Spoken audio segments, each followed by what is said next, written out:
Iran जिसे कूटनीतिक जीत समझ रहा है, वो दरअसल वॉशिंगटन का बुना हुआ वो चक्रव्यूह था जिसमें तेहरान फंस चुका है। आसमान से आग बरसते B-1 बॉम्बर्स की कहर और समंदर में तैनात अमेरिकी युद्धपोतों की घेराबंदी ने साफ कर दिया है कि ट्रंप की डिक्शनरी में अब समझौते का कोई लफ्ज नहीं बचा है। अब सिर्फ और सिर्फ पूर्ण विध्वंस है। तेल की अर्थव्यवस्था को घुटनों पर लाने और प्रॉक्सी नेटवर्क के लैंड ब्रिज को नेस्त नाबूद करने की ऐसी बिसात है जिससे ईरान के अस्तित्व पर बड़ा संकट नजर आ रहा है। अमेरिका ने विध्वंस का पहला ट्रेलर दिखाया है जिसमें युद्ध में पहली बार B-1 बॉम्बर का इस्तेमाल किया है।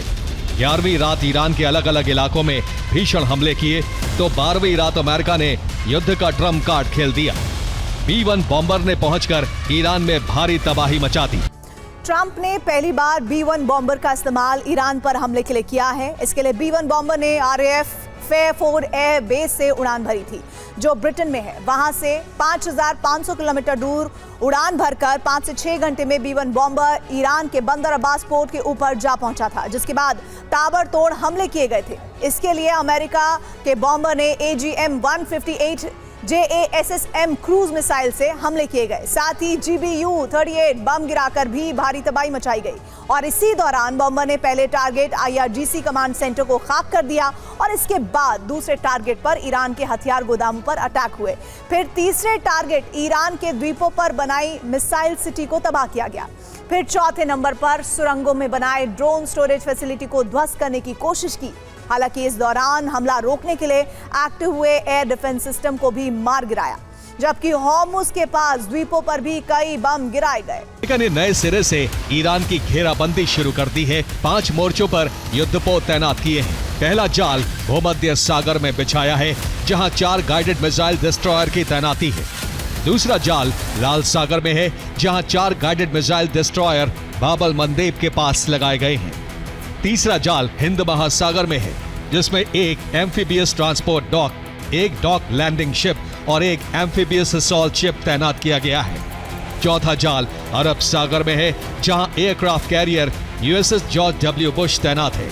उसकी फ्लीट में 7 डिस्ट्रॉयर, 2 लिटरल कॉम्बैट शिप, एक एम्फीबियस ट्रांसपोर्ट डॉक, एक एम्फीबियस असॉल्ट शिप और एक डॉक लैंडिंग शिप है। पांचवा जाल ओमान की खाड़ी में है। ये हॉर्मुज स्ट्रेट के सबसे पास है। यहाँ aircraft carrier USS Abraham Lincoln पहले से तैनात है। अमेरिका लगातार ईरान के अहम ठिकानों पर प्रहार कर रहा है। इस बार ईरान का दिल कहे जाने वाले खुजिस्तान पर अटैक किया गया है। यहाँ सबसे ज्यादा तेल प्रोडक्शन होता है। यहाँ एवाज ऑयल फील्ड है जिसकी क्षमता 8 लाख बैरल प्रतिदिन है और इसके बाद मरून ऑयल फील्ड भी टारगेट पर है। इसकी क्षमता 5.20 लाख बैरल प्रतिदिन है। आबादानी ऑयल फील्ड भी यही है जहां रोजाना 4 लाख बैरल प्रतिदिन निकाला जाता है। आगा जाई ऑयल फील्ड की क्षमता 1.80 लाख बैरल प्रतिदिन है और इसके बाद और जो नजदीक का वो कुपाल ऑयल फील्ड है वहां रोजाना 93,000 बैरल तेल निकाला जाता है। ये सभी खर्ग आइलैंड से जुड़े हुए हैं जहां इनसे निकाला तेल पाइपलाइन के जरिए स्टोर किया जाता है, इसलिए खर्ग भी टारगेट पर है। पाकिस्तान के अलगाववादी गुटों में एहवाजी अरब अलगाववादी गुट इस प्रांत का सबसे सक्रिय गुट है। इसके अलावा ASMLA यानी Arab struggle movement for the liberation of Ahwaz भी सक्रिय है। साथ ही एहवाज नेशनल रेजिस्टेंस और ME के मुजाहिदीन एक खल्क भी ईरान में तख्ता पलट के लिए अमेरिका के इशारे पर काम कर रहा है। यानी ईरान से आगे इराक, फिर सीरिया और लेबनान तक अपने प्रॉक्सी को पैसा और हथियार पहुंचते थे, वो अब नहीं पहुंच पाएंगे।